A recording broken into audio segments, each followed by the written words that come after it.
Hello everyone, हम देखने जा रहे हैं ड्रग्स फॉर कफ एंड ब्रोंकियोलास्टमा। तो बेसिकली कफ होता है एक प्रोटेक्टिव रिफ्लेक्स होता है, ठीक है। इसका पर्पस होता है कि जितने भी रेस्पिरेटरी सिक्रीशन है, फॉरेन पार्टिकल है, सबको एक्सपेल आउट करे। कहाँ से? रेस्पिरेटरी सिक्रीशन से, ठीक है। ये क्यों होता है? ड्यू टू स्टिमुलेशन ऑफ मैकेनिको और chemico receptor in the throat. ये क्यों होता है? ये स्टिमुलेशन हो जाता है किसका? केमिको रिसेप्टर इन थ्रोट और रेस्पिरेटरी पैसेज में और stretch receptor in the lungs. मतलब ये क्यों होता है? स्टिमुलेशन हो जाता है किसका? मैकेनो कीमो रिसेप्टर का थ्रोट में और रेस्पिरेटरी पैसेज में और stretch receptor in the lungs में, ठीक है। कफ में यूजफुल भी हो सकता है और यूजलेस भी हो सकता है, ठीक है। यूजफुल इसको बोलते हैं यूजलेस इसको बोलते हैं नॉन प्रोडक्टिव कफ को, और इसको हमें सप्रेस करना है। और यूजफुल हम लोग किसको बोलते हैं? प्रोडक्टिव कफ को, जो कि ड्रेन करता है, जो कि सर्व करता है ड्रेन द एयर भी, ठीक है। इसका सपरेशन जो होता है वो नॉट डिज़ायरेबल होता है।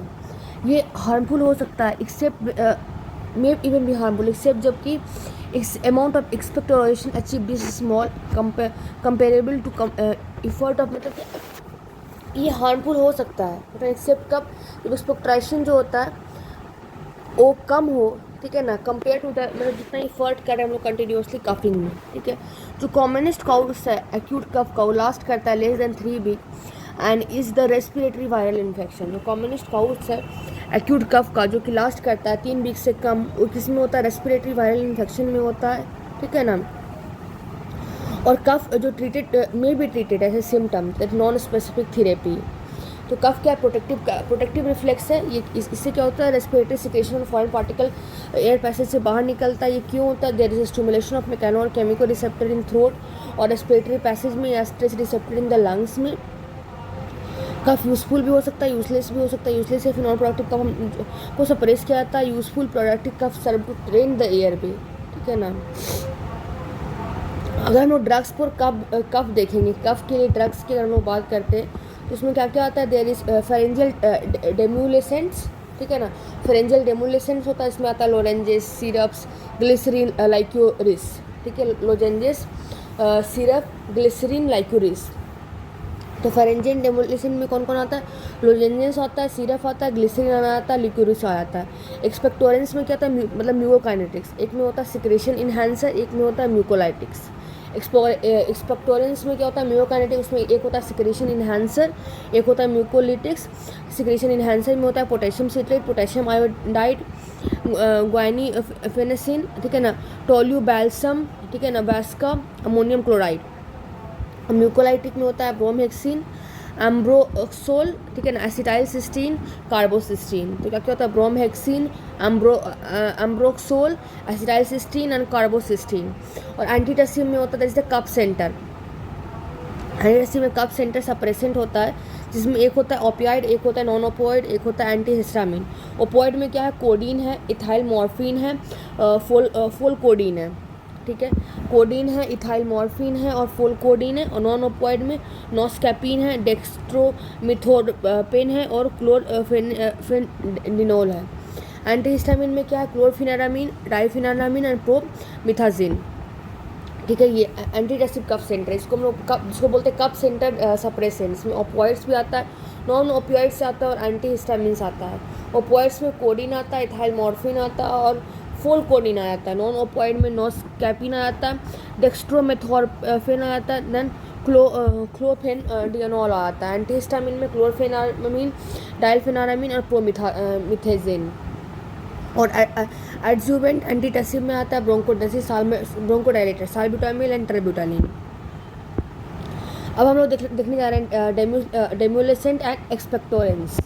तो जो फेरेंजियल डेमोलेसेंट्स होते हैं वो क्या करते हैं? सूथ कर देते हैं थ्रोट को और रिड्यूस करते हैं एफरेंट इम्पल्स को। कहाँ से? इन्फ्लेम्ड या फिर इरिटेटेड फेरेंजियल म्यूकोसा से, ठीक है। तो फेरेंजियल डेमोलेसेंट क्या होता है? थ्रोट को सूथनिंग अफेक्ट करते हैं और एफरेंट इम्पल्स को रिड्यूस करते हैं। कहाँ से? इन्फ्लेम्ड या फिर इरिटेटेड फेरेंजियल म्यूकोसा से। ये प्रोवाइड करते हैं symptomatic relief in dry cough arising from the throat. ये क्या प्रोवाइड करते हैं? सिम्टोमेटिक रिलीफ प्रोवाइड करते हैं किससे? ड्राई कफ से, जो कि अराइज करता है फ्रॉम द थ्रोट।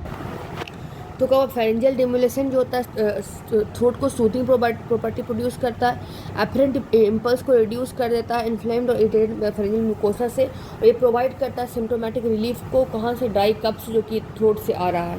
उसके बाद होता है एक्सपेक्टोरेंस, जिसको बोलते हैं म्यूकोकाइनेटिक। ये ड्रग्स होता है that is believe to increase the bronchial secretion और reduce the viscosity facilitating removal by coughing. Expectorants जो कि म्यूकोकाइनेटिक्स होता है वो ड्रग होते हैं जो कि ब्रोंकियल सिक्रेशन को बढ़ाता है, रिड्यूस करता है इसकी विस्कोसिटी को और फैसिलिटेट करता है कि ये बाहर निकले, कैसे, बाय कफिंग। उसके बाद सोडियम और पोटेशियम जो सिट्रेट होता है उसको क्या कंसीडर किया जाता है, it is consider to increase the bronchial secretion, ठीक है ना, कैसे, बाय सॉल्ट एक्शन। कैसे, तो पोटेशियम जो आयोडाइड है वो सिक्रेट होता है ब्रोंकियल ग्लैंड से, जो कि इरिटेट करता है एयरवे के म्यूकोसा को। अगर प्रोलॉन्ग यूज़ करते हैं तो ये अफेक्ट करता है किसके, थायराइड फंक्शन को, और ये प्रोड्यूस करता है आयोडिनिज्म को, इसलिए ये यूज़ नहीं होता है, ठीक है। उसके बाद गुआइफिनेसिन वास्क्यूटोलियो बाल्सम, ये प्लांट प्रोडक्ट है and this are suppose to enhance the bronchial secretion, ये मतलब ब्रोंकियल सिक्रेशन को बढ़ाता है और म्यूकोसिलरी फंक्शन को भी, और भी while being secreted by the tracheobronchial gland, जब वो ट्रैकियोब्रोंकियल ग्लैंड से सिक्रेट होता है, ठीक है। उसके बाद अमोनियम सॉल्ट जो होते हैं वो नोजिएटिंग होते हैं, मतलब उल्टी करवाते हैं, जो रिफ्लेक्सली इंक्रीज करते हैं रेस्पिरेटरी के सिक्रेशन को, ठीक है। अब वेराइटी ऑफ एक्सपेक्टोरेंस फॉर्मुलेशन है, ठीक है ना, क्योंकि हम लोग कंटेन करते हैं assortment of the above ingredient often in combination with antitussive and antihistamine, जो मार्केट किया आता है और ब्रिस्टली प्रमोटेड किया जाता है, but objective evidence of efficacy of expectorants जो होता है वो नॉन कॉन्क्लूसिव होता है, ठीक है। USFDA जो है हैज़ बीन स्टॉप्ड, सारे के सारे एक्सपेक्टोरेंस को बंद कर दिए हैं एक्सेप्ट गुआनिफेनेसिन, ठीक है ना। Steam inhalation and proper hydration में be more helpful in clearing airway mucus, ठीक है ना। तो स्टीम इनहेलेशन या फिर प्रॉपर हाइड्रेशन हम लोग लेते हैं जो कि मोर हेल्पफुल होता है, जो कि क्लियर करने में एयरवे म्यूकस को, ठीक है। इसके बाद हम देखते हैं म्यूकोकाइनेटिक्स। और वो म्यूकोकाइनेटिक्स में देखेंगे तो बहुत सारे हैं, जैसे कि bromhexine, ambroxol and acetylcysteine and carbocisteine, ठीक है। तो म्यूकोलाइटिक में हम लोग पहले ब्रोमहेक्सिन को देखते हैं, तो ये डेरिवेटिव किसका होता है, एल्कोलाइड, जिसको बोलते हैं वैसिसिन, क्या बोलते हैं, वैस्किसिन, ठीक है ना, जो कि ऑब्टेन होता है फ्रॉम वैस्का, ठीक है। ये एल्कोलॉइड है जिसको बोलते हैं वैसिसिन, जो कि ऑब्टेन होता है फ्रॉम वैस्का। ये एक म्यूकोलाइटिक और म्यूकोकाइनेटिक होता है, जो कैपेबल किसके लिए होता है, इंड्यूस करता है thin copious bronchial secretion, this is capable of inducing thin copious bronchial secretion. ये क्या करता है, बेसिकली डीपॉलीमराइज कर देता है म्यूकोपॉलीसेकेराइड को, ये डीपॉलीमराइज कर देता है म्यूकोपॉलीसेकेराइड को directly as well as by liberating lysosomal enzyme, मतलब या तो डायरेक्टली या तो कैसे करता है, लिबरेट करता है लाइसोसोमल एंजाइम को, ठीक है ना। और नेटवर्क ऑफ फाइबर्स होता है जो इंटीनेटेनियस स्प्यूटम वो टूट जाता है, ठीक है ना। ये पर्टिकुलरली यूजफुल होता है जब अगर म्यूकस प्लग प्रेजेंट होता है, ठीक है। इसके साइड इफेक्ट्स क्या है, द राइनोरिया, लैक्राइमेशन, ठीक है, nausea, gastric irritation, hyper sensitivity. तो साइड इफेक्ट्स क्या है, राइनोरिया है, लैक्रिमेशन है, नोजिया है, गैस्ट्रिक इरिटेशन है, हाइपर सेंसिटिविटी है। तो what are the side effect, rhinorrhoea, lacrimation, nausea, gastric irritation, hyper sensitivity. उसके बाद होता है एम्ब्रोक्सोल, ठीक है। एम्ब्रोक्सोल जो है एक मेटाबोलाइट है किसका, ब्रोमहेक्सिन का, क्योंकि उनका भी क्या होता है, म्यूकोलाइटिक एक्शन होता है और यूजेस होता है और साइड इफेक्ट होता है, दैट इज द एम्ब्रोक्सोल। ये मेटाबोलाइट किसका होता है, ब्रोमहेक्सिन का, ठीक है ना। ब्रोमहेक्सिन का मेटाबोलाइट होता है जिसका मतलब उसका भी क्या है, म्यूकोकाइनेटिक मतलब फंक्शन होगा, ठीक है ना। कोपियस ब्रोंकियल सिक्रेशन प्रोवाइड करेगा, म्यूकोपॉलीसेकेराइड को डीपॉलीमराइज करेगा, लिबरेट करेगा लाइसोसोमल एंजाइम, स्प्यूटम जो टेंटेनियस स्प्यूटम में टूटेगा, ठीक है ना। उसके बाद आता है देखो एसिटाइलसिस्टीन। एसिटाइलसिस्टीन की अगर बात करेंगे तो ये ओपन करता है डाइसल्फाइड बॉन्ड को, ठीक है, किसी म्यूकोप्रोटीन में, क्योंकि स्प्यूटम में प्रेजेंट होता है और इसको लेस बिस्किट बना देता है, ठीक है। क्या होता है, ये ओपन करता है डाइसल्फाइड बॉन्ड को, कहाँ पे, म्यूकोप्रोटीन में, जो कि प्रेजेंट होता है स्प्यूटम में, और उसको लेस बिस्किट बना देता है, ठीक है ना। और ये एडमिनिस्ट्रेट ओरली हम लोग करते हैं as well as by inhalation of 10 to 20% nebulise solution, ठीक है। अगर इंट्यूबेटेड पेशेंट है जो थिक स्टिकी सिक्रेशन है उसको हम लोग लिक्विफाई करते हैं by the installation of 10 to 20% acetylcysteine solution को, कहाँ पर हम लोग रेस्पिरेटरी ट्रैक्ट में हम डायरेक्ट डाल देते हैं, ठीक है। इंजेक्टेबल सॉल्यूशन जो होता है उसको हम लोग नेबुलाइज करते हैं थ्रू ट्रैकियोस्टोमी ट्यूब के थ्रू, ठीक है। उसके बाद जो गैस्ट्रिक म्यूकस बैरियर है वो may be breached by orally administered acetylcysteine, ठीक है। गैस्ट्रिक म्यूकस बैरियर है उसको हम ब्रीच कर देते हैं बाय ओरली एडमिनिस्ट्रेटेड एसिटाइलसिस्टीन के थ्रू। उसके बाद कार्बोसिस्टीन, ये क्या होता है, ये लिक्विफाई कर देता है विस्कस स्पूटम को इन द सेम वे जैसे कि एसिटाइलसिस्टीन करता है, ठीक है। लिक्विफाई करता है विस्कस स्पूटम को in the same way as acetylcysteine जो कि एडमिनिस्ट्रेट होते हैं ओरली, ठीक है ना।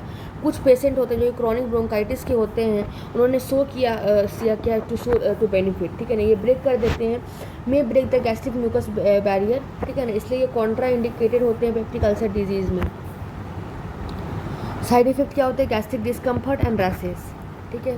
जो म्यूकोलाइटिक होते हैं वो स्पेसिफिकली यूजफुल होते हैं पेशेंट में जिसमें ट्रैक्योस्टोमी हो जाता है, एस्थेमेटिक ब्रोंकाइटिस हो जाता है, सिस्टिक फाइब्रोसिस हो जाता है, जिनमें थिनेप्सियस स्पूटम होता है या फिर म्यूकस प्लग होता है। उसके बाद हम लोग बात करते हैं एंटीटेसिव। एंटीटेसिव बेसिकली ड्रग्स होते हैं जो कि कहाँ पे एक्ट करते हैं, सीएनएस में एक्ट करते हैं, जो कि रैश करते हैं किसको, थ्रेशोल्ड ऑफ कफ सेंटर को, या फिर दे एक्ट करते हैं पेरिफेरली इन रेस्पिरेटरी ट्रैक्ट, ठीक है ना, ताकि वो रिड्यूस करे थसल इम्पल्सेस को, ठीक है। तो ये ड्रग होते हैं जो कि सीएनएस में एक्ट करते हैं, जो कि रेस करते हैं थ्रेशोल्ड ऑफ कफ सेंटर के थ्रेशोल्ड को बढ़ाते हैं, ठीक है ना। और ये पेरिफेरली एक्ट करते हैं रेस्पिरेटरी ट्रैक्ट में, और ये रिड्यूस करते हैं थसल इम्पल्स को या फिर बोथ द एक्शन को, क्योंकि एम करते हैं to control rather than eliminate cough, मतलब ये कंट्रोल करते हैं रादर देन एलिमिनेट कफ को एलिमिनेट नहीं करते, कंट्रोल करते हैं। जो एंटीटसिव ड्रग है should be only be used for dry non-productive cough और if it is utilitarian disturb करता है sleep को और hazardous लाइक हार्निया में, पाइल्स में, कार्डियक डिजीज़ में, ऑक्यूलर सर्जरी में, ठीक है। तो ये ड्रग्स होते हैं जो कि एक्ट करते हैं सीएनएस में, जो कि रेस करते हैं किसके थ्रेशोल्ड ऑफ कफ सेंटर को, या फिर एक्ट करते हैं पेरिफेरली कहाँ पे, रेस्पिरेटरी ट्रैक्ट में, और रिड्यूस करते हैं थसल इम्पल्स को और बोथ दिस एक्शंस, ठीक है ना। क्योंकि इनका एम होता है कि कंट्रोल करें rather than eliminate the cough. Antitussive जो होता है ड्रग ये यूज़ होता है for dry non productive cough, और अगर ये अनड्यूरिंग टायरिंग है तो डिस्टर्ब करता है स्लीप को और हजार्डियस होता है हार्निया में, पाइल्स में, कार्डियक डिजीज़ में और ऑक्यूलर सर्जरी में। इसके बाद है ओपियोइड एंटीटेसिव, ठीक है ना। इसमें होता है मॉर्फिन और इसके जो भी कॉन्जेनर्स होते हैं सबके सब मोस्ट इफेक्टिव एंटीटेसिव होते हैं, बट मॉर्फिन जो होता है नहीं सुटेबल होता है किसके लिए, for treating cough because of it strong adaptive and respiratory depression property. Morphine और उसके कॉन्जेनर जो होते हैं मोस्ट इफेक्टिव एंटीटेसिव होते हैं, बट मॉर्फिन जो होते हैं नहीं सुटेबल होते हैं किसके लिए, ट्रीटिंग कफ के लिए, क्योंकि और ये स्ट्रॉन्ग एडिक्टिंग हो जाता है और रेस्पिरेटिंग डिप्रेशन प्रॉपर्टी भी आ जाता है, ठीक है। कोडीन की बात करेंगे तो ये ओपोइम अल्कोलॉइड है जो कि क्वालिटेटिवली सिमिलर होते हैं और लेस पोटेंट होते हैं देन मॉर्फिन। तो ओपियम अल्कोलॉइड क्या होते हैं, क्वालिटेटिवली सिमिलर होते हैं और लेस पोटेंट होते हैं मॉर्फिन से, बट ये मोर सेलेक्टिव होते हैं फॉर कफ सेंटर, ठीक है। तो कोडीन क्या है, एक ओपोइड अल्कोलॉइड है जो कि क्वालिटेटिवली सिमिलर होते हैं और बट लेस पोटेंट होते हैं मॉर्फिन से, बट मोर सेलेक्टिव होते हैं फॉर कफ सेंटर। कोडीन को हम लोग रिगार्ड करते हैं एज द स्टैंडर्ड एंटीटेसिव, ठीक है। Codeine is regarded as the standard antitussive जो कि सप्रेस कर देता है कफ को कितने आवर के लिए, 6 आवर्स के लिए। एंटीटेसिव जो एक्शन है ब्लॉक हो जाते हैं कैसे, बाय द नेलोक्सेन, इंडिकेट करते हैं कि exert through the opioid receptor in the brain.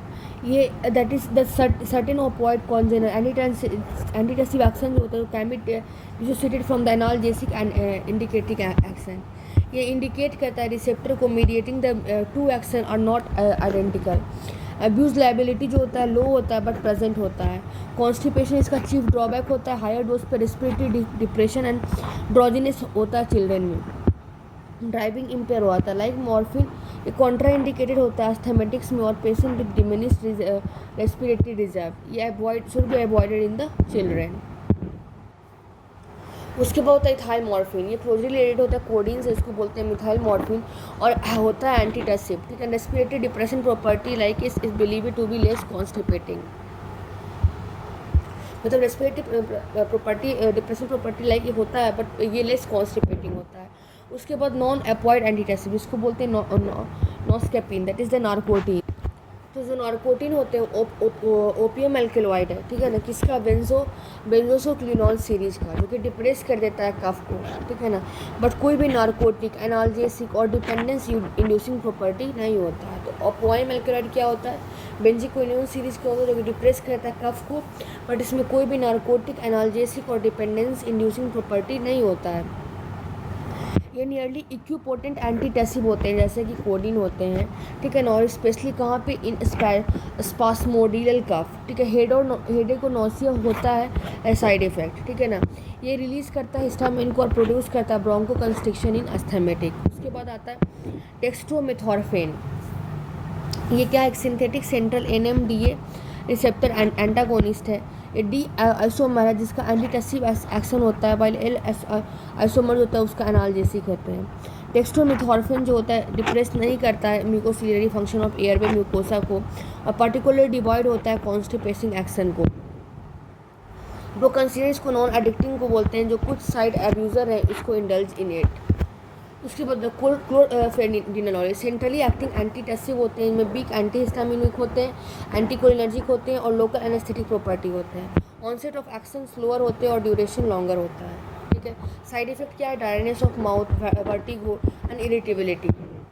उसके बाद आता है एंटीहिस्टामिन। एंटीहिस्टामिन में हम देखेंगे तो बहुत सारे H1 एंटीहिस्टामिन जो होते हैं वो कन्वेंशनली एडेड होते हैं किसमें, एंटीटेसिव या एक्सपेक्टोरस फॉर्मुलेशन में। तो बहुत सारे H1 एंटीहिस्टामिन होते हैं जिसको हम लोग कन्वेंशनली ऐड करते हैं एंटीटेसिव और एक्सपेक्टोरस फॉर्मुलेशन में। ये अफोर्ड करते हैं रिलीफ इन कफ क्योंकि इनमें सेडेटिव और एंटीकोलिनर्जिक एक्शन होता है। ये अफोर्ड करते हैं relief in cough due to their sedative and anticholinergic action but lack specificity for the cough centre. इन्हें कोई भी एक्सपोक्टेरेंट प्रॉपर्टी नहीं होता है but may reduce secretion by anticholinergic action. ये स्पेशली प्रोमोटेड होते हैं for cough in respiratory allergic stage, और ये लैक करते हैं एफिकेसी इन अस्थमा, ठीक है ना। तो क्या हुआ, बहुत सारे H1 एंटीहिस्टामिन है वो कन्वेंशनली हम लोग ऐड कर देते हैं एंटीटेसिव एक्सपोक्टेरेंट फॉर्मुलेशन में। ये अफोर्ड करते हैं रिलीफ इन कफ, क्यों, क्योंकि इनके पास सेडेटिव और एंटीकोलिनर्जिक एक्शन होता है बट ये लैक मतलब सेलेक्टिव कफ सेंटर के लिए लैक करता है, ठीक है ना। इसमें कोई भी एक्सपेक्टोरेंट प्रॉपर्टी नहीं होता। ये ऑल्सो रिड्यूस कर देता है सिक्रीशन को, कैसे, बाय एंटीकोलिनर्जिक एक्शन। ये स्पेशली प्रमोटेड होते हैं कफ के लिए इन रेस्पिरेटरी एलर्जिक स्टेट। ये लैक करते हैं एफिकेसी इन अस्थमा, ठीक है ना। एग्जाम्पल क्या, क्लोरफेनारामिन, डाइफेनारामिन, प्रोमिथाजिन, ठीक है ना, इसको बोलते हैं फिनार्गन भी बोलते हैं, commonly used. Second generation antihistamine जो होते हैं वो इनइफेक्टिव होते हैं, ठीक है। तो ये हमने देखा antihistamine. Now we are going to look the bronchodilator.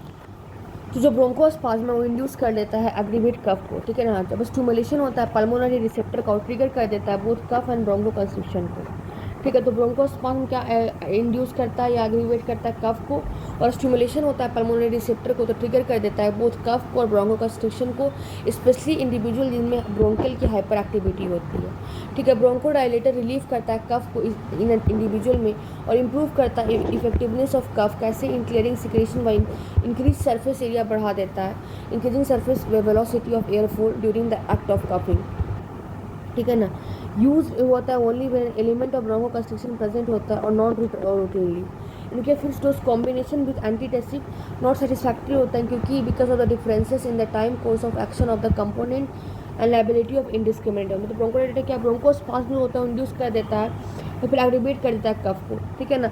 Stimulation जो पल्मोनरी रिसेप्टर का होता है ट्रिगर कर देता है बोथ कफ को और ब्रोंको कंस्ट्रिक्शन को, स्पेशली इंडिविजुअल में जिनके पास ब्रोंकियल हाइपर एक्टिविटी होता है। ब्रोंकियल डायलेटर जो होते हैं रिलीव करते हैं कफ को सच इंडिविजुअल में और इम्प्रूव करते हैं इफेक्टिवनेस ऑफ कफ, ठीक है ना, इन क्लियरिंग सिक्रेशन, कैसे, by increasing the surface velocity of air flow during the act of coughing, ठीक है ना। ये यूज्ड ओनली होता है जब element of bronchoconstriction present होता है, नॉट रूटीनली।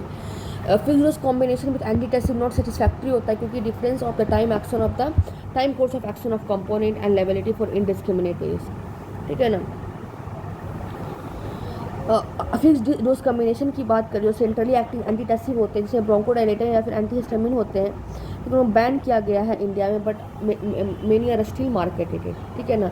मेजोरिटी ऑफ जो एफडीसी कफ फॉर्मुलेशन है वो marketed and briskly advertised and और उसमें ओनली प्लेबेसो इफेक्ट होता है, ठीक है। फिर drugs for bronchial asthma I have covered in the separate video but अभी यहाँ तक इफेड्रिन फॉर्मेट्रोल तक। Now we are going to look the मिथाइलजैंथीन।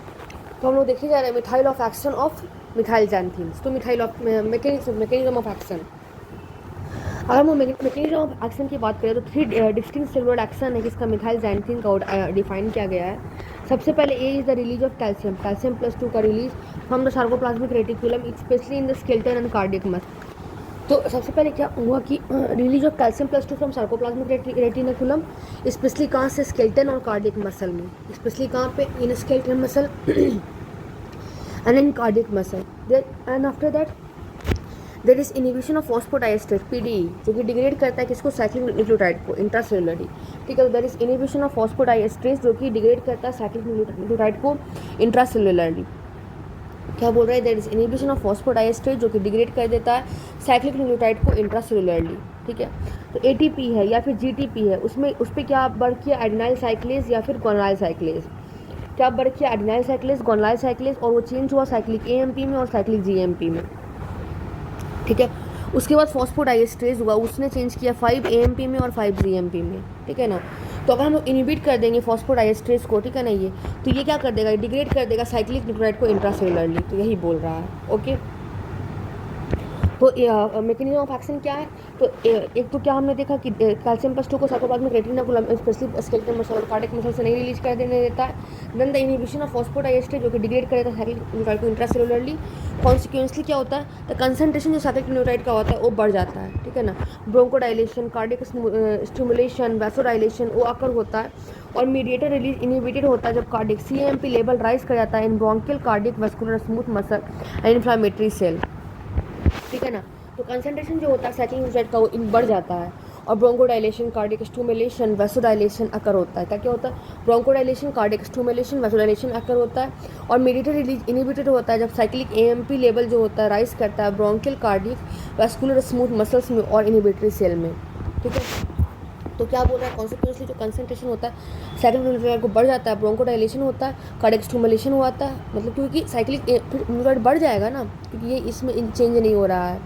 ठीक है, तो देखो ब्रोंकोडाइलेशन होगा, कार्डियक स्टिमुलेशन होगा, वैसोडाइलेशन होगा, और मीडिएटर रिलीज इनहिबिट होगा जब साइक्लिक एएमपी लेवल राइज करेगा ब्रोंकियल, कार्डियक और वैस्कुलर स्मूथ मसल में और इन्फ्लेमेटरी सेल में। ठीक है, सेवरल आइसोएंजाइम होता है फॉस्फोडाइएस्ट्रेस का सुपर फैमिली का, जो एग्जिट करता है डिफरेंट टिश्यूज ऑफ विच जो फॉस्फोडाइएस्ट्रेस 3 है और फॉस्फोडाइएस्ट्रेट E4 है। ये अपीयर होता है तो भी इन्वॉल्व इन कॉजिंग ब्रोंकोडाइलेशन करवाता है और इनहिबिट करता है cytokine and inflammatory mediated release को। ठीक है,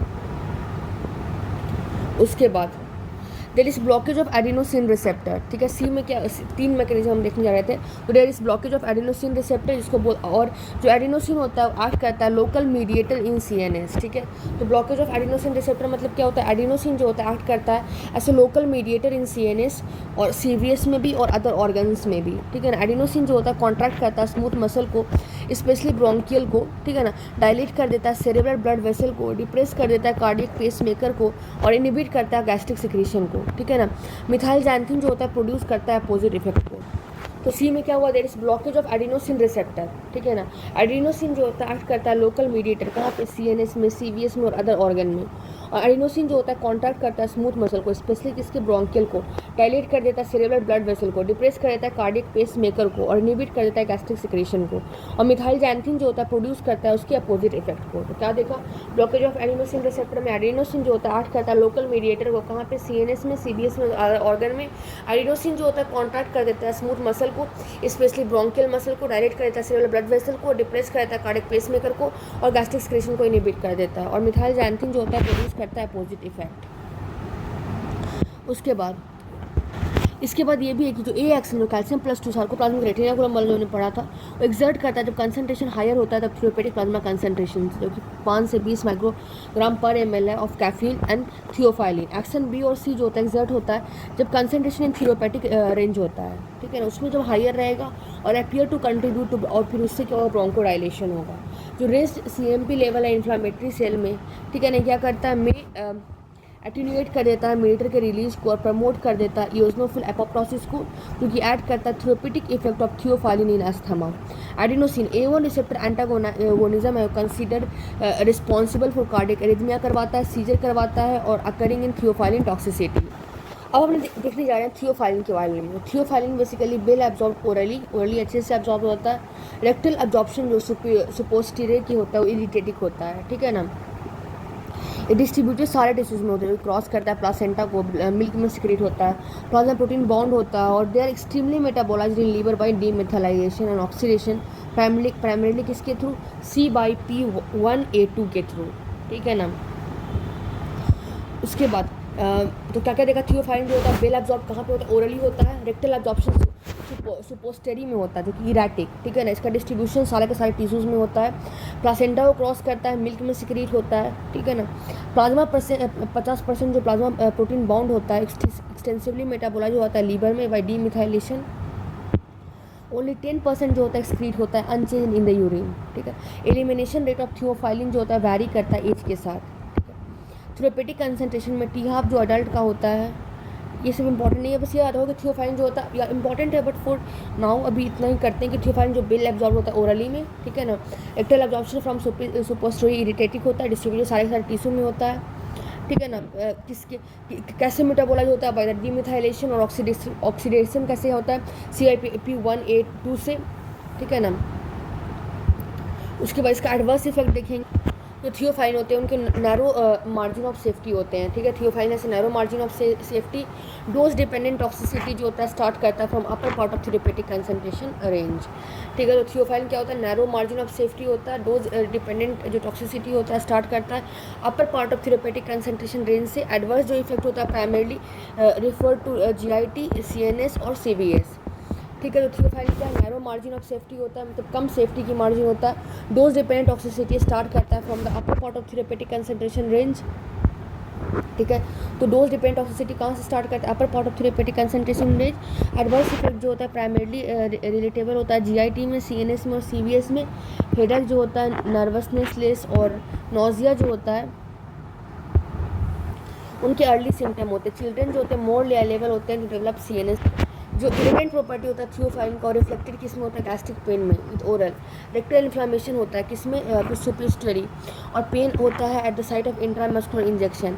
जो रैपिड इंट्रावेनस इंजेक्शन होता है कॉज करता है प्री कॉर्डियल पेन को, ठीक है ना, साइनॉप को और इवन सडन डेथ को, क्योंकि there is marked fall in BP, ventricular arrhythmia and asystole, ठीक है। थियोफाइलिन का क्या है, नैरो मार्जिन ऑफ सेफ्टी है, ठीक है ना।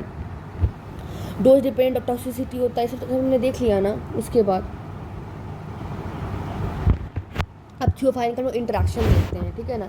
तो एजेंट जो कि इन्हांस करे थियोफाइलिन मेटाबॉलिज्म का, मतलब कि एजेंट जो कि इन्हांस करता है थियोफाइलिन के मेटाबॉलिज्म का प्राइमरली कैसे, बाय इंड्यूसिंग CYP1A2 जो कि लोअर कर देता है उसके प्लाज्मा लेवल को। Dose has to be increase by the factor given in part 3, मतलब कि एजेंट जो कि इन्हांस करता है थियोफाइलिन मेटाबॉलिज्म को कैसे, जो कि इंड्यूस करे CYP1A को, ठीक है ना।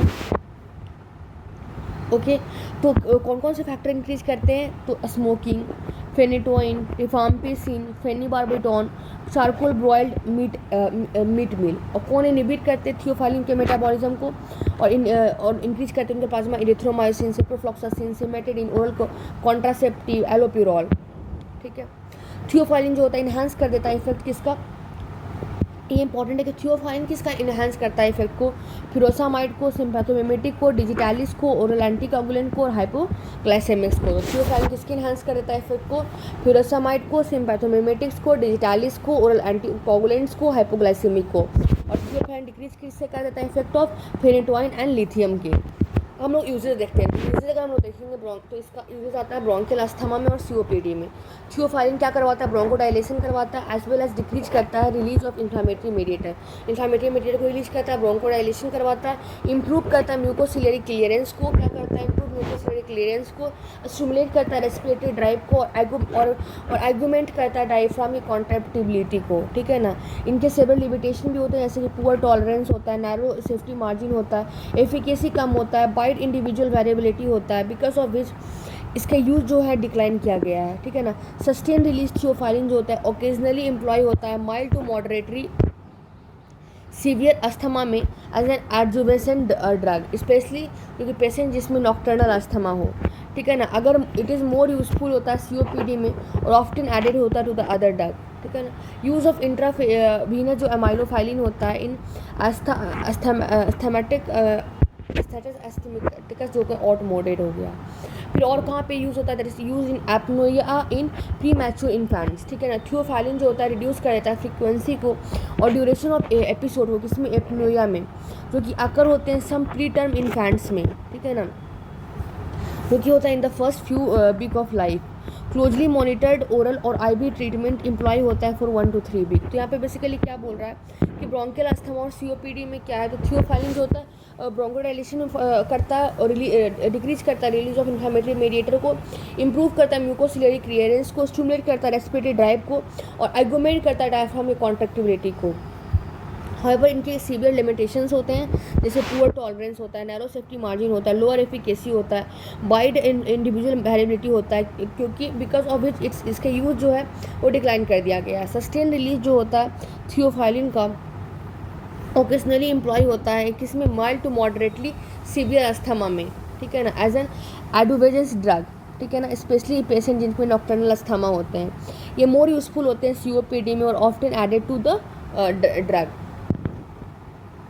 और apnoea in the premature infant, जो थियोफाइलिन होता है रिड्यूस कर देता है frequency and duration of episodes of apnoea, ठीक है, जो कि अकर होता है सम प्री टर्म इन्फेंट्स में in the first few week of life में, ठीक है।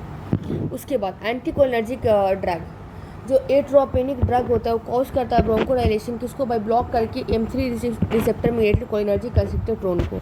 तो एंटीकोलिनर्जिक ड्रग क्या है, एट्रोपेनिक ड्रग है जो कि कॉज करता है ब्रोंकोडाइलेशन को, कैसे ब्लॉक करके M3 receptor mediated cholinergic vascular tone को, ठीक है ना। ये प्राइमरली किस पे एक्ट करता है, लार्ज एयरवे पे, जो कि रिसीव करता है वेगल इनर्वेशन को, ठीक है ना। हाउएवर कुछ रिसेंट एविडेंस जो पॉइंट किए हैं to presence of M3 receptor कहाँ पे, पेरिफेरल ब्रोंकियल मसल पे भी, दो ये वेगली इंटरवेंटेड नहीं होते हैं। तो क्या देखें हमने, एट्रोपिनिक ड्रग होते हैं वो कॉज करते हैं ब्रोंकोडाइलेशन, कैसे ब्लॉक करके M3 receptor mediated cholinergic constrictor tone को, ठीक है ना।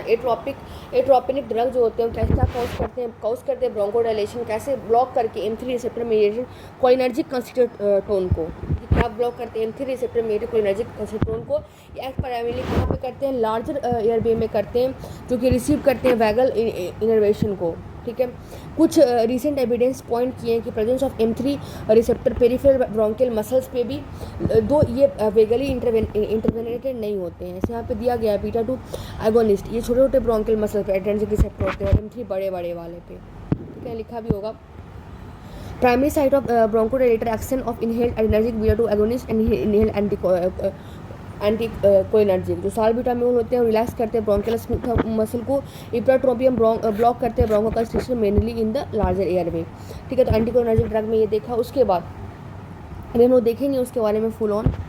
तो जो इप्राट्रोपियम ब्रोमाइड होते हैं क्या होते हैं, शॉर्ट एक्टिंग होते हैं, ठीक है ना। इप्राट्रोपियम ब्रोमाइड जो होते हैं शॉर्ट एक्टिंग होते हैं, ड्यूरेशन इनके 4 से 6 घंटा होता है, ठीक है। इप्राट्रोपियम ब्रोमाइड क्या है, शॉर्ट एक्टिंग है, ड्यूरेशन 4 से 6 घंटा होता है। और इनहेल एंटीकोलिनर्जिक ब्रोंकोडाइलेटर होते हैं, क्या होते हैं, they are inhale anticholinergic bronchodilator होते हैं।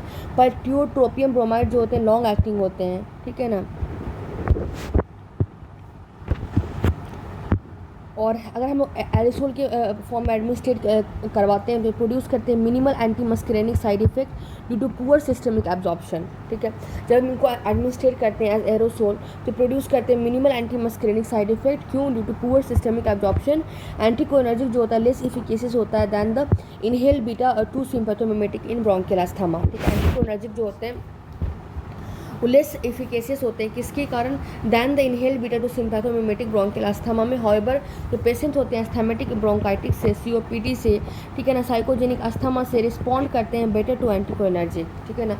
पेशेंट जो एस्थमेटिक ब्रोंकाइटिस से सफ़र करते हैं, सीओपीडी से, साइकोजेनिक अस्थमा से, और रिस्पॉन्ड किससे करते हैं, बेटर करते हैं to the anticholinergic. Reflex cholinergic tone जो होते हैं appear to be major reversible component of airway obstruction in the COPD. जो रिफ्लेक्स कोलिनर्जिक टोन होता है अपीयर होता है major reversible component of airway obstruction COPD में। इनहेल जो एंटीकोलिनर्जिक होते हैं जो ब्रोंकोडाइलेशन, इनहेल एंटीकोलिनर्जिक जो कि ब्रोंकोडाइलेटर होते हैं, they are the drug of choice in COPD. तो फिर से देखते हैं इप्राट्रोपियम ब्रोमाइड जो होता है शॉर्ट एक्टिंग होता है, ड्यूरेशन 4 से 6 घंटा होता है, ठीक है। ये इनहेल्ड एंटीकोलिनर्जिक ब्रोंकोडाइलेटर है।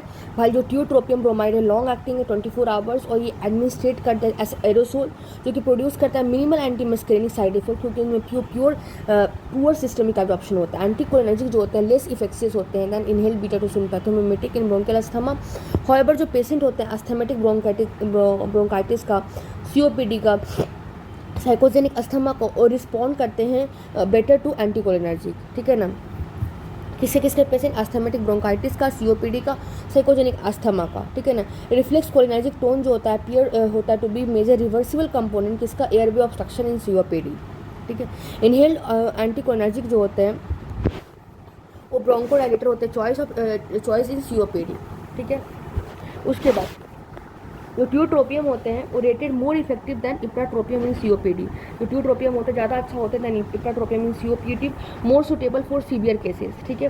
कोई भी डिक्लाइन नहीं होता क्लिनिकल एफिकेसीज में, has been noted over a period of 4 hour. Regular maintenance therapy with long acting anticholinergic inhalation can reduce the episode of COPD exacerbation. मतलब हम लोग रेगुलर मेंटेनेंस थेरेपी देते रहते हैं with long acting anticholinergic inhalation, तो reduce कर देता है सीओपीडी के एक्सकेबेशन को, ठीक है। इनहेल्ड एंटीकोलिनर्जिक होता है, प्रोड्यूस करता है slower response than inhaled beta 2 sympathomimetic, और ये बेटर सूटेड होता है फॉर रेगुलर प्रोफाइलैक्टिक यूजेस, ठीक है। जो इनहेल एंटीकोलिनर्जिक होता है प्रोड्यूस करता है स्लोअर रिस्पॉन्स किससे, than the inhale beta 2 sympathomimetic, और बेटर सूटेड होता है रेगुलर प्रोफाइलैटिक यूज़ के लिए, ठीक है ना। इप्राट्रोपियम 2 से 4 पफ 6 आवर, और ट्यूट्रोपियम, ठीक है, 1 रोटा कैप ओडी, ठीक है ना, ये for quick relief of breathlessness, ठीक है। अब उसके कम्बिनेशन हम लोग करते हैं इनहेल इप्राट्रोपियम का किससे, विथ बीटा 2 एगोनिस्ट, ठीक है ना। ये प्रोड्यूस करते हैं मोर मार्क्ड एंड लॉन्ग लास्टिंग ब्रोंकोडायलेशन, मतलब हमें इप्राट्रोपियम में भी देना है और उसमें हम बीटा 2 एगोनिस्ट मिला देते हैं तो ज़्यादा लॉन्ग लास्टिंग ब्रोंकोडायलेशन करवाते हैं, ठीक है। क्योंकि इनके जो इफेक्ट्स होते हैं एडिटिव होते हैं, मतलब इनमें सिनर्जिज्म, ठीक है ना, अप्लाई होता है, और ये यूटिलाइज करते हैं हम लोग to terminate severe exacerbation of asthma और सीओपीडी, ठीक है। उसके बाद नेबुलाइज इप्राट्रोपियम होता है, मिक्स अगर हम लोग करते हैं साल्ब्यूटामोल, तो ये रिफ्रैक्टिव अस्थमा में यूज़ करते हैं, कॉम्बाइंड फॉर्मुलेशन और ऑल्सो अवेलेबल, ठीक है। जैसे कि आप देख सकते हो साल्ब्यूटामोल प्लस इप्राट्रोपियम, ठीक है, पर मीटर डोज पर Rotacap, it is written on. उसके बाद है ल्यूकोट्राइन एंटागोनिस्ट, ठीक है। तो हम लोग एक और है गाइकोपाइरोनियम, ठीक है, other long acting quaternary anticholinergic होता है जो कि रिसेंटली अप्रूव्ड हुआ है, once a day maintenance dose of COPD. उसके बाद ल्यूकोट्राइन एंटागोनिस्ट, सिंस जब हमने रियलाइज़ किया है कि जो 69 ल्यूकोट्राइन है LCD4 LCD4 एंड D4 ये प्रोड्यूस होता है मैक्रोफेजेस से, ठीक है ना। तो 69 ल्यूकोट्राइन से जैसे LTC4 LTD4 और मैक्रोफेज से प्रोड्यूस होते हैं, यूजनोफिल से प्रोड्यूस होते हैं, और अदर इन्फ्लामेटरी सेल से प्रोड्यूस होते हैं लंग्स में, ठीक है। तो क्या होते हैं प्रोड्यूस किससे होते हैं, मैक्रोफेज से होते हैं, यूजनोफिल से होते हैं, और अदर इन्फ्लामेटरी सेल से प्रोड्यूस होते हैं लंग्स में, और इंपॉर्टेंट मीडिएटर होते हैं ब्रोंकियल अस्थमा का। एफर्ट्स हमें डेवलप किया गया कि एंटागोनिस्टिक एंड सिंथेसिस इनहिबिटर्स, ठीक है ना, इधर में to develop their antagonistic and synthesis inhibitor to cyst LT1 receptor antagonist montelukast and zafirlukast, ये इस्टेब्लिश हो गया ड्रग फॉर अस्थमा, ठीक है। तो हमने क्या देखा कि सिंस जो 69 ल्यूकोट्राइन्स LTC4 LTD4 ये प्रोड्यूस होता है किससे, मैक्रोफेज से, LTC4 LTD4 प्रोड्यूस होता है मैक्रोफेज से, यूजनोफिल से, अदर इन्फ्लामेटरी सेल से, कहाँ पे लंग्स में, और ये इंपॉर्टेंट मीडिएटर किसके होते हैं, ब्रोंकियल अस्थमा के, they are important mediator of bronchial asthma, और एफर्ट्स इस तरह से बने हैं, they are made to develop उनके एंटागोनिस्ट एंड सिंथेसिस इनहिबिटर, ठीक है, ताकि उनके एंटागोनिस्ट हो सके और सिंथेसिस इनहिबिटर्स हो सके। दो LT2 assist LT1 receptor antagonist are कौन कौन से, मोंटेल्यूकास्ट एंड जेफ्रेल्यूकास्ट, जो कि ड्रग यूज़ हुए फॉर अस्थमा। अगर हम लोग मोंटेल्यूकास्ट और जेफ्रेल्यूकास्ट की बात करें तो दोनों के सिमिलर एक्शन होते हैं, और कॉम्पिटिटिवली एंटागोनिस्ट करते हैं सिस्ट LT1 रिसेप्टर को मीडिएटेड ब्रोंकोकंस्ट्रिक्शन को, एयरवे म्यूकस सिक्रेशन को, इंक्रीज वैस्कुलर परमेबिलिटी और रिक्रूटमेंट ऑफ यूजनोफिल, ठीक है। तो ये कंपेरेटिवली किसको एंटागोनाइज करते हैं, सिस LT1 रिसेप्टर को, मीडिएटेड ब्रोंकोकंस्ट्रिक्टर को, एयरवे म्यूकस सिक्रेशन को, ठीक है ना, इंक्रीज वैस्कुलर परमेबिलिटी को, ठीक है ना, और ये एंटागोनाइज कर, इज इंपॉर्टेंट, मतलब LT1 रिसेप्टर को एंटागोनाइज ताकि LT रिसेप्टर में बैठे ना, ल्यूकोट्राइन ब्रोंकोकंस्ट्रिक्शन को मतलब तो इनहिबिट कर देंगे, ठीक है ना, एयरवे म्यूकस सिक्रेशन को एंटागोनाइज कर देंगे, सिक्रेशन कम हो, वैस्कुलर परमेबिलिटी को कम कर देंगे, रिक्रूटमेंट ऑफ यूजनोफिल को कम कर देंगे, bronchodilation, reduce sputum, eosinophil counter, suppression of bronchial inflammation, mucus and hyper reactivity, ये नोटेड किया गया कि इसमें अस्थमेटिक पेशेंट में, ठीक है ना। और ये पैरामीटर जो लंग फंक्शन का ये शो किया गया वेबल इंप्रूवमेंट ऑफ वेबल डिग्री, ठीक है। अब episode of asthma excavation reduce हो गया, एपिसोड जो अस्थमा एक्सकेवेशन का रिड्यूस हो गया है, कुछ स्टडी ऐसा फाउंड किया कि certain patient are responder while other और non responder to anti leukotriene therapy में रिफ्लेक्ट करता है differing extent of involvement of LTS, मतलब कि ये रिफ्लेक्ट करता है differing extent of improvement of LTS asthma mediate. इसके बाद मोंटोलिकॉस्ट और जेफ्रेलिकॉस्ट जो है this is indicated for prophylactic therapy of mild to moderate asthma as alternative to inhale glucocorticoid. तो मोंटोलिकॉस्ट और जेफ्रेलिकॉस्ट है इंडिकेट किया किस लिए किया गया प्रोफाइलेटिक थेरेपी किसके लिए mild to moderate asthma as alternative to inhaled glucocorticoid. मतलब जो मोंटोलिकॉस्ट और जो जेफ्रेलिकॉस्ट है इसको इंडिकेशन के लिए दिस इंडिकेटेड फॉर किसके लिए प्रोफाइलेटिक थेरेपी किसके लिए to the mild to moderate asthma, ठीक है ना। और ये अल्टरनेटिव किसके लिए इनहेल ग्लूकोकॉर्टिकॉइड के लिए। दो इनकी एफिकेसी लो होते हैं ये made obviate need for inhaled steroid, ठीक है ना। इनकी एफिकेसी कम होते हैं बट ये may obviate the need for inhaled steroid may be more accepted in children. In severe asthma क्या होता है ये एडिटिव इफेक्ट शो करते हैं विद इनहेल्ड स्टेरॉइड्स, ठीक है ना। सीवियर अस्थमा में क्या है कि एडिटिव इफेक्ट शो करते हैं विद इनहेल्ड स्टेरॉइड्स। ये परमिट करते हैं रिडक्शन इन स्टेरॉइड डोजेज, ठीक है ना। में परमिट इन स्टेरॉइड डोजेज और need to rescue beta 2 agonist inhalation, ठीक है ना। सीवियर अस्थमा में क्या होते हैं ये एडिटिव इफेक्ट शो करते हैं, ठीक है ना। विद इनहेल्ड स्टेरॉइड में permit reduction in steroid dose और need for rescue beta 2 agonist inhalation. तो सीवियर अस्थमा में क्या मतलब इनहेल स्टेरॉइड लिया हमने उसमें एडिटिव मतलब ठीक करने में इनहेल एडिटिव इफेक्ट प्रोवाइड करते हैं और परमिट करते हैं क्या कि मान लो स्टेरॉइड का डोज कम हो, ठीक है ना। और rescue of beta 2 agonist inhalation need for rescue beta 2 agonist inhalation. However जो एडिटिव इफेक्ट होता है लॉन्ग एक्टिंग बीटा 2 एगोनिस्ट का ज़्यादा होता है, ओके।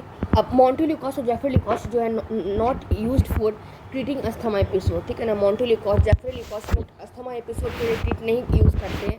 जो सिस LT1 एंटागोनिस्ट है ये इफेक्टिव होता है एस्पिरिन इंड्यूस्ड अस्थमा और एक्सरसाइज इंड्यूस्ड अस्थमा में, बट कोई वैल्यू नहीं होता COPD में, ठीक है ना। ये अफोर्ड करते हैं relief in perennial allergic rhinitis as well as, ठीक है।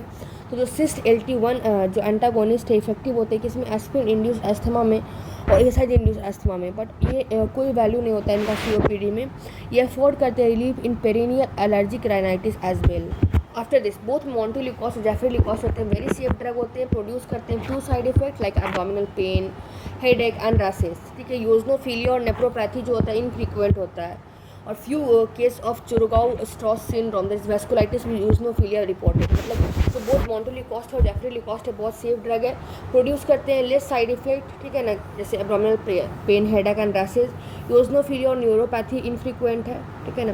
मोंटोलिकॉस्ट और जेफ्रेलिकॉस्ट जो होते हैं वेल एब्जॉर्ब ओरली, ठीक है ना। मोंटोलिकॉस्ट जेफ्रेलिकॉस्ट ओरली अच्छे से एब्जॉर्ब होता है, हाई प्लाज्मा प्रोटीन बाउंड होता है, ठीक है ना। और मेटाबोलाइज किससे होता है CYP2C9 और मोंटोलिकॉस्ट CYP3A4 से। आफ्टर दिस हम देख रहे हैं मास्ट सेल स्टेबलाइजर। इसमें क्या है सोडियम क्रोमोग्लाइकेट, ठीक है ना। क्या सोडियम क्रोमोग्लाइकेट है ये एक सिंथेटिक क्रोमोन डेरिवेटिव है जो कि इनहिबिट करता है। क्या एक सिंथेटिक क्रोमोजोन डेरिवेटिव है जो कि इनहिबिट करता है किसको मास्ट सेल के डिग्रेनुलेशन को, ठीक है ना। As well as other inflammatory cell के मतलब कि उसको इनहिबिट करता है कैसे बाय ट्रिगरिंग द स्टिमुलाई, ठीक है। अब release of mediator of asthma like histamine, leukotriene, platelet aggregating factor, interleukin ATC ये रेस्ट्रिक्ट हो जाते हैं। क्या क्या release of mediator of asthma, ठीक है ना, leukotriene, platelet aggregating factor, interleukin restrict हो आते हैं और basis of this affect well understood नहीं है, but may involve that delayed chloride minus channel in the membrane of this cell inhibit activation, ठीक है ना। डिलेड क्लोराइड माइनस चैनल जो मेम्ब्रेन में है उस सेल को इनहिबिट कर देता है एक्टिवेशन को। लॉन्ग टर्म ट्रीटमेंट जो है डिक्रीज कर देता है द सेलुलर इन्फ्लेमेटरी रिस्पॉन्स को, ठीक है। ब्रोंकियल हाइपर एक्टिव रिड्यूस हो आता है वाइल एक्सटेंट तक। Bronchospasm induced by allergen, irritant, cold और एक्सरसाइज ये मे बी एटेन्यूएटेड, ठीक है। तो ब्रोंकोस्पाज्म जो कि इंड्यूस होता है किसी एलर्जन से, इरिटेंट से, कोल्ड एयर से, एक्सरसाइज से मे बी एटेन्यूएटेड। क्रोमोग्लिसरेट जो है not a bronchodilator and does not antagonize constrictive action of histamine, ठीक है ना। क्रोमोग्लाइकेट है वो ब्रोंकोडाइलेटर नहीं है, ये एंटागोनाइज नहीं करता है कंस्ट्रिक्टिव एक्शन ऑफ हिस्टामिन, ठीक है। उसके बाद तो ये इम्पोर्टेंट याद रखना है क्रोमोलाइट ब्रोंकोडाइलेटर नहीं है, कोई भी एंटागोनाइज नहीं करता एक्शन ऑफ हिस्टामिन को। उसके बाद हिस्टामिन की ऐसे ल्यूकोट्राइन की, इसलिए ये इनइफेक्टिव होते हैं ड्यूरिंग एन अस्थमेटिक अटैक, ठीक है। और सोडियम क्रोमोकाइलेट जो नॉट एब्जॉर्ब ओरली, अस्थमा में it is administrate as an aerosol, किसके थ्रू, मीटर डोज इनहेलर के थ्रू। Small fraction of inhale drug जो है एब्जॉर्ब होता है सिस्टमिकली, इसलिए और ये रैपिडली एक्सक्रीट होते हैं इन यूरिन एंड बाइल। अब इसका यूजेस कहाँ पे, ब्रोंकियल अस्थमा में। कैसे, तो जो सोडियम क्लोराइड है रेयरली यूज होता है now as a prophylactic mild to moderate asthma में। Decrease in the frequency and severity of attack is more likely in extrinsic exercise induced asthma, मतलब कि फ्रीक्वेंसी में डिक्रीज, सीवियरिटी ऑफ अटैक ये more likely होता है किसमें, extrinsic that is atopic और exercise induce asthma में, specially in the younger patient. उसके बाद एलर्जिक राइनाइटिस जो क्रोमोग्लाइकेट है, नॉट ए नेजल डिकंजेस्टेंस, ठीक है ना, but regular 4 time daily use अगर नेजल स्प्रे में यूज़ करेंगे तो सिम्टोमेटिक इंप्रूवमेंट दिखता है। फिर एलर्जिक कंजक्टिवाइटिस हम रेगुलर यूज़ करते हैं आई ड्रॉप में तो बेनिफिशियल होता है कुछ क्रॉनिक केसेस में। एडवर्स इफेक्ट क्या क्या है इसका, क्योंकि pure aqueous solubility, absorption of cromoglycate negligible होता है, सिस्टमिक टॉक्सिसिटी मिनिमल होता है, ब्रोंकोस्पाज्म, थ्रोट इरिटेशन और कफ होता है कुछ पेशेंट में, specially with fine powder inhalation. उसके बाद कीरोटिफिन, ये एक एंटी हिस्टामिनिक होता है H1 with some cromoglycate like action, कुछ क्रोमोग्लाइकेट लाइक एक्शन होता है। स्टिमुलेशन होता है किसका, इम्यूनोजेनिक और इन्फ्लामेटरी सेल का, mast cell, macrophage, eosinophil, lymphocyte, neutrophil and mediator release are reduced, ठीक है। तो ये एंटी हिस्टामिनिक होता है H1 का, जिनमें कुछ क्रोमोग्लाइकेट लाइक एक्शन होता है। स्टिमुलेशन ऑफ इम्यूनोजेनिक और इन्फ्लामेटरी सेल जैसे कि मास्ट सेल, मैक्रोफेज, यूजनोफिल, न्यूट्रोफिल, लैम्फोसाइट्स और मीडिएटर रिलीज रिड्यूस होता है। कीरोटिफिन जो होता है ब्रोंकोडाइलेटेड नहीं होता है, ठीक है। अब इसके बाद है कॉर्टिकोस्टेरॉइड्स, जो कॉर्टिकोस्टेरॉइड्स होते हैं ब्रोंकोडाइलेटर्स नहीं होते हैं, ठीक है। कॉर्टिकोस्टेरॉइड और ऑल्सो नॉट ब्रोंकोडाइलेटर्स। ये बेनिफिट कैसे करते हैं, by inhibiting the inflammatory cytokine production, ठीक है ना, इन्फ्लामेटरी साइटोकाइन प्रोडक्शन को कम करते हैं और यूजनोफिलिक को भी कम करते हैं, इनहिबिट करते हैं, ठीक है। Lymphocytic eosinophilic infiltration, lymphocytic infiltration of lung को भी कम करते हैं ये। और क्या करते हैं, रिड्यूस करते हैं ब्रोंकियल हाइपर एक्टिविटी को, म्यूकोजल एडिमा को, सप्रेस करते हैं इन्फ्लामेटरी रिस्पॉन्स को to antigen and antibody reaction और थ्रू अदर ट्रिगर स्टिमुलाई, ठीक है। रिड्यूस करते हैं ब्रोंकियल हाइपर एक्टिविटी को, ठीक है ना, म्यूकोसल एडिमा को। उसके बाद सप्रेस करते हैं इन्फ्लामेटरी रिस्पॉन्स किसके लिए, एंटीजन एंड एंटीबॉडी रिएक्शन को और to the other trigger stimuli का, ठीक है। जो रियलाइजेशन होता है कि asthma primarily, the realisation is that asthma is primarily an inflammatory disorder, ठीक है ना, जो कि अगर कंट्रोल नहीं होगा तो एसिनेट कर जाता है टाइम के साथ, एज वेल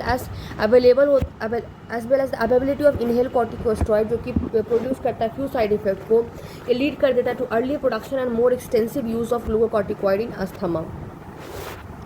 तो जो अस्थमा है प्राइमरीली एन इन्फ्लामेटरी, मतलब relation that asthma is primarily an inflammatory disorder होता है जो कि अगर कंट्रोल नहीं हो गया तो टाइम के साथ ये एसिटिनेट कर जाते हैं, ठीक है ना। एज वेल एज जो अवेलेबिलिटी होता है इनहेल कॉर्टिकोस्टेरॉइड से, ये प्रोड्यूस करते हैं फ्यू एडवर्स साइड इफेक्ट जो कि लीड कर देते हैं अर्ली।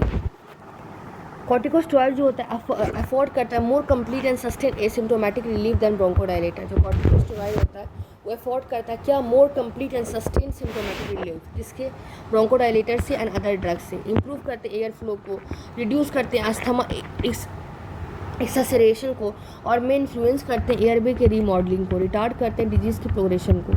ये ऑल्सो इंक्रीज करते हैं एयरवे स्मूथ मसल रिस्पॉन्सिबिलिटीज किसके लिए, बीटा टू एगोनिस्ट के लिए, और रिवर्स करते हैं refractiveness of to this drug. However long term systematic steroid therapy होते हैं, उनके अपने एडवर्स इफेक्ट होते हैं जो कि बर्स्ट कर देते हैं अस्थमा को इटसेल्फ।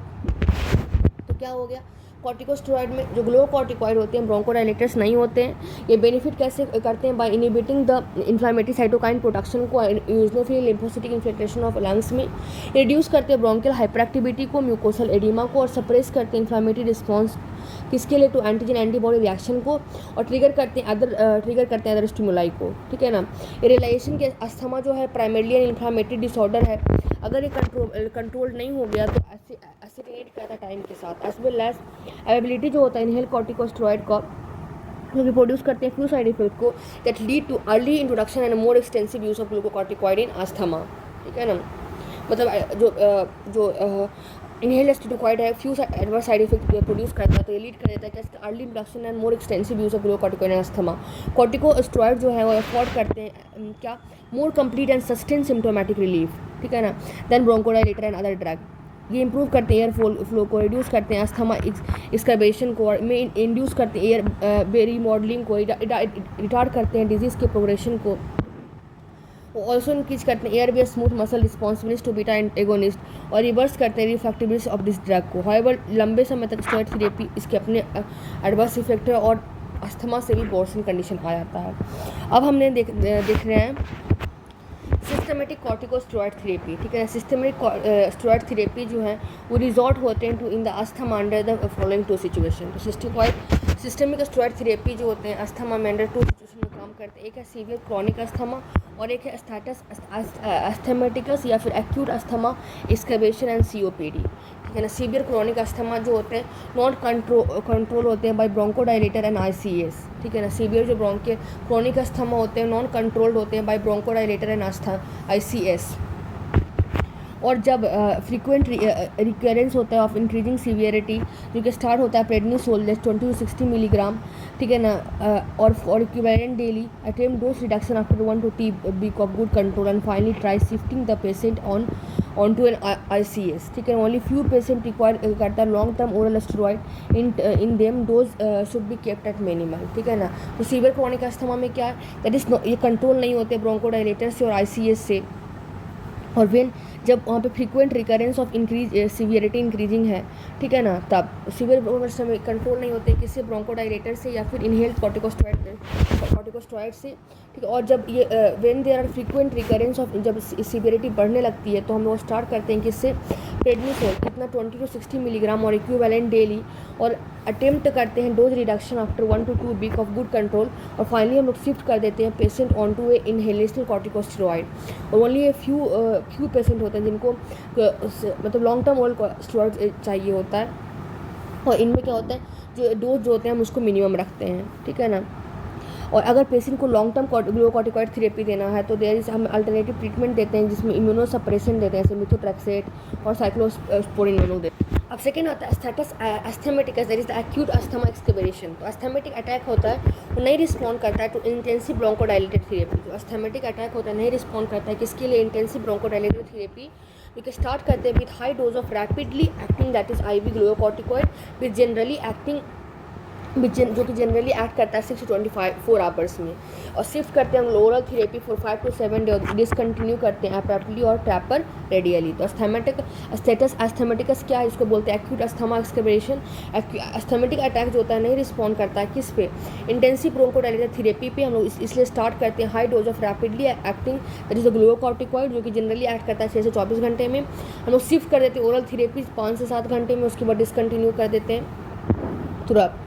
उसके बाद सीओपीडी एक शॉर्ट कोर्स है 1 to 3 week of oral corticoid, benefit करता है कुछ patient of COPD during an exacerbation के टाइम। ना हम इनहेल्ड कॉर्टिकोस्टेरॉइड देते हैं, तो ये ग्लूकोकॉर्टिकॉइड होते हैं जिनके हाई टॉपिकल और लो सिस्टमिक एक्टिविटी होते हैं, ठीक है, लो टिपिकल, तो इनके पुअर एब्जॉर्प्शन होते हैं, और ये या तो ये फर्स्ट मेटाबॉलिज्म से निकल जाते हैं। तो ग्लूकोकॉर्टिकॉइड जिनके हाई टॉपिकल ऊपर से एक्शन होते हैं बट लो सिस्टमिक एक्टिविटी होते हैं, क्योंकि इनमें पुअर एब्जॉर्प्शन होता है और फर्स्ट पास मेटाबॉलिज्म से जाता है, ठीक है।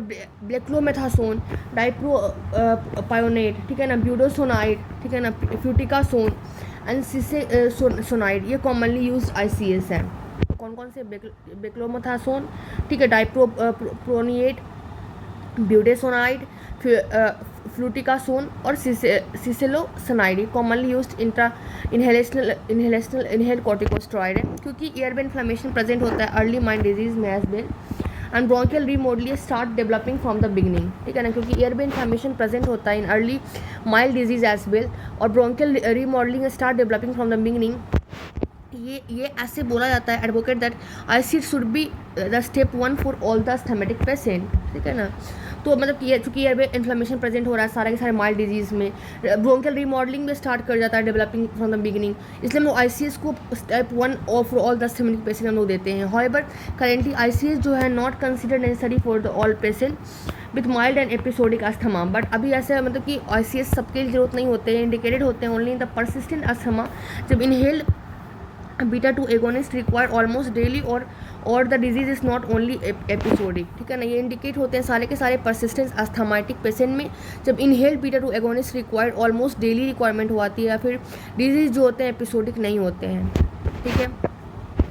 उसके बाद इनहेल कॉर्टिकॉइड जो होते हैं, इनहेल कॉर्टिकोस्टेरॉइड सप्रेस कर देते हैं ब्रोंकियल के ब्रोंकियल इनहेलेशनल को इंक्रीज कर देते हैं, पीक एक्सपिरेटरी फ्लो रेट को रिड्यूस करते हैं, need for rescue beta two agonist inhalation prevent episode of acute asthma, ठीक है। जो इनहेल कॉर्टिकोस्टेरॉइड है वो क्या सप्रेस करते हैं, सप्रेस कर देते हैं ब्रोंकियल इन्फ्लामेशन को, इंक्रीज कर देते हैं पीक एक्सपिरेटरी फ्लो रेट को, ठीक है ना, रिड्यूस कर देते हैं rescue beta two agonist inhalation को, और प्रिवेंट करते हैं एपिसोड ऑफ एक्यूट अस्थमा को। However, इनका कोई रोल नहीं होता ड्यूरिंग एन एक्यूट अटैक और स्टेटस अस्थमेटिकस। पीक इफेक्ट जो होता है दिखता है 4 to 7 day of instituting inhalation corticosteroid, और बेनिफिट जो होता है परसिस्ट करता है फ्यू वीक आफ्टर डिसकंटिन्यूएशन। ये स्टार्ट हुआ था पेशेंट में जिनका हु इन द पास्ट जिनके रिक्वायरमेंट होते हैं ओरल कॉर्टिकोस्टेरॉइड के, एज वेल एज जिनकी dose with no such history. Patient who are to be switched over from oral steroid ये रिसीव करते हैं inhalation corticosteroid in addition for 1 to 2 week before oral steroid जो है tapered हो जाए। Otherwise जो steroid होते हैं विड्रॉबल में मैनिफेस्टेस करते हैं precipitation of asthma, muscular pain, depression, hypotension. ये कंफर्म करते हैं lack of systemic activity of inhalational corticosteroid. Long term जो एक्सप्रेशन है वो शो किया है कि एफिकेसी ऑफ इनहेलेशनल कॉर्टिकॉइड या मेंटेनेंस रहते हैं, re institution of oral steroid is seldom needed, ठीक है। शॉर्ट कोर्स जो होता है ओरल स्टेरॉइड का should be added during the patient of exacerbation. कुछ पेशेंट जो कि remain well controlled for long period can even stop कर सकते हैं inhalational corticosteroid without bursting of asthma. तो क्या लिखा है कि जो इनहेल्ड कॉर्टिकोस्टेरॉइड है सप्रेस क्या करते हैं ब्रोंकियल के इन्फ्लामेशन को, इंक्रीज करते हैं पीक एक्सपिरेटरी फ्लो रेट को, ठीक है ना, रिड्यूस करते हैं need for rescue beta two agonist inhalation, और प्रिवेंट करते हैं एपिसोड ऑफ एक्यूट अस्थमा को। हाउएवर ना कोई भी रोल नहीं होता है कि इसमें कोई एक्यूट अस्थमा में या फिर अस्थमेटिकस में। पीक इफेक्ट कब दिखता है, आफ्टर 4 से 7 जब हम लोग ICS इंस्टीट्यूट करते हैं, और बेनिफिट परसिस्ट करता है फ्यू वीक्स आफ्टर डिसकंटिन्यूएशन, ठीक है ना। ये स्टार्ट हुआ था पेशेंट जिनके पास्ट जिनका रिक्वायर्ड होता है oral corticosteroid, as well as जिनका दोस्त with no such history. Patient जो कि स्विच किए गए हैं over from the oral steroid receive करते हैं ICS को in additional of 1 to 2 week. ये बेसिकली उसका ये बता रहा है। फिर अगर COPD की बात करें तो एयरवे इन्फ्लेमेशन COPD में रिस्पॉन्सिव नहीं होता है कॉर्टिकोस्टेरॉइड से। Only high dose of inhalation corticosteroid beneficial होता है in advance COPD with frequent excavation. ये नहीं यूज़ किया जाता है अर्ली और माइल्ड केसेस में। कोई प्रूफ नहीं है that they regard the progression of COPD। उसके बाद एडवर्स इफेक्ट की बात करेंगे तो हॉर्सनेसनेस of voice, dysphonia, sore throat, asymptomatic symptomatic oropharyngeal candidiasis. क्या होता है, सबसे पहले वॉइस की हॉर्सनेसेस हो आते हैं, डिस्फोनिया हो आता है, सोर थ्रोट हो आता है, एसिम्टोमेटिक या सिम्टोमेटिक ओरल फेरेंजियो कैंडिडियासिस हो जाता है। ये मोस्ट कॉमन साइड इफेक्ट है। ये मिनिमाइज कैसे कर सकते हैं, by the use of spacer, by gargling after every dose, gargle करेंगे, ठीक है ना, ताकि जितने भी ड्रग डिपॉजिट हुए हैं ओरल एंड फेरेंजियल म्यूकोसा में सबके सब रिमूव हो जाए। ओरल कैंडिडियासिस से हम लोग प्रिवेंट कर सकते हैं कैसे, by the treating by the tropical clotrimazole से। कोई एविडेंस नहीं होता है म्यूकोसल डैमेज और increase incidence of chest infection, even और प्रोल्यू, मतलब कोई भी एविडेंस नहीं है कि म्यूकोसल डैमेजिंग होता है या फिर चेस्ट इन्फेक्शन होता है अगर हम लोग ICS का प्रोलाउंड यूज़ भी करें तब भी। सिस्टमिक इफेक्ट जो कि लॉन्ग टर्म ICS में है वो क्लिनिकली रेलेवेंट होते हैं। कितना में, अगर हम लोग डोज 600 माइक्रोग्राम पर डे ज़्यादा दें तो सिस्टमिक इफेक्ट दिखेगा। इसमें क्या होता है, मूड चेंजेस होता है, ऑस्टियोपोरोसिस होता है, ग्रोथ रिटार्डेशन होता है चिल्ड्रन में, अर्ली कैटरेक्ट होता है, ब्रूसिंग होता है, पेटेकी होता है, ठीक है ना, हाइपरग्लाइसीमिया होता है, पिट्यूटरी एड्रेनल सेपरेशन होता है। Several reports of adrenal crisis भी दिखा गया है, specially in children during stress, ठीक है। इनहेल स्टेरॉइड जो होते हैं सेफ होते हैं इसलिए प्रेगनेंसी के टाइम पे, ठीक है। अब हम लोग देखते हैं सबसे पहले ब्लेकोथामेथासोन डाइप्रोपेनेट, ठीक है ना। तो ये बेसिकली एक इंट्रानेजल स्प्रे है जो कि 5 microgram in each nostril by BD and TDS देते हैं। ये इनइफेक्टिव होते हैं पेरेनियल राइनाइटिस में, ठीक है। तो ये इंट्रानेजल स्प्रे होता है, ठीक है। ब्लेक्लोमेथासोन डाइप्रोपेनेट, ठीक है ना, एक इंट्रानेजल स्प्रे होता है जो कि 50 microgram in each nostril twice a day देते हैं। ये इफेक्टिव किस में होता है, पेरेनियल राइनाइटिस में। उसके बाद ब्यूडोसोनाइट, ये नॉन हैलोजिनेटेड ग्लूकोकॉर्टिकॉइड है जिनकी हाई ट्रॉपिकल सिस्टमिक एक्टिविटी होता है, मतलब greater high pass metabolic than beclomethasone. Small fraction जो होता है एब्जॉर्ब होता है rapidly metabolize, less systemic effect noted होता है, ठीक है ना, मोर सीवियर केसेस में। तो ब्यूडोसोमनाइड क्या होता है, नॉन हैलोजेनेटेड ग्लूकोकॉर्टिकॉइड होते हैं जिनका हाई ट्रॉपिकल इस टू सिस्टमिक एक्टिविटी रेशियो होता है। High tropical upon systemic activity ratio मतलब क्या, ग्रेटर फर्स्ट पास मेटाबॉलिज्म होता है किससे, बेक्लोथोमेथासोन से। स्मॉल फ्रैक्शन जो होता है रैपिडली मेटाबोलाइज होता है, लेस सिस्टमिक इफेक्ट होता है, प्रेफर होता है मोस्ट सीवियर केसेस में, ठीक है। उसके बाद है फ्यूटिकासोन प्रोपेनेट, ये इनहेल कॉर्टिकोस्टेरॉइड है, हाई पोटेंसी होता है, ठीक है ना, डबल ऑफ बेक्लोथोमेथासोन। लॉन्गर ड्यूरेशन और नेग्लिजेंस ओरल बायोअवेलेबिलिटी होता है, लंबे टाइम तक काम करता है, और नेग्लिजेंस ओरल बायोअवेलेबिलिटी होता है। ये डोज जो होता है सैलोड होता है आफ्टर इनहेलेशन, ठीक है ना। इसका लिटिल प्रोपेसिनिटी होता है to produce systemic effect. High dose पे सिस्टमिक इफेक्ट जो होता है may be due to absorption from the lungs. ये प्रेफर होता है पेशेंट में रिक्वायरिंग हाई डोज। उसके बाद होता है सिस्टोनाइड, ये जो इनहेलेशन कॉर्टिकोस्टेरॉइड होते हैं यूटिलाइज करते हैं नोबल अप्रोच को to improve the topical to systemic activity ratio. ये प्रो ड्रग होता है जो कि क्लीव होता है स्टेरेज से in the bronchial epithelium, release करता है एक्टिव मोइटी को। दो, ये अब्जॉर्ब होता है from the lungs, oral bioavailability less than 1% होता है, सर्कुलेशन में एक्सटेंटिवली बाउंड होता है प्लाज्मा प्रोटीन से, further minimizing exposure to tissue cell to the free and active drug.